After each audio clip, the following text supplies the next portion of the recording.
ಯಾಕಂತಂದ್ರೆ ನಾನು ಅವನು ಒಂದೇ ತಾಯಿ ಹೊಟ್ಟೆಲಿ ಹುಟ್ಟಿಲ್ಲ ಅನ್ನೋದು ಬಿಟ್ಬಿಟ್ರೆ ಜೀವನದಲ್ಲಿ ಒಟ್ಟಿಗೆ ಇದೀವಿ.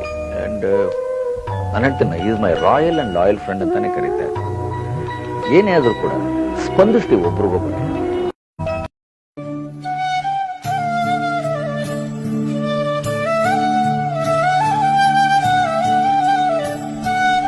ಕುವೆಂಪು ಅವರು ಬರೆದಂತಹ ಈ ಲೈನ್ಸ್ ತುಂಬಾ ಸೂಕ್ತ ಅಂತ ಅನಿಸ್ತು. ಅದೇನು ಅಂದ್ರೆ, ನನಸಾಗದ ಕನಸೊಂದು ನೆನಪಾಗಿ ಕಾಡುತ್ತಿದೆ, ನಕ್ಕು ಮರೆಯಲೆ ಹತ್ತು ನೆನೆಯಲೆ.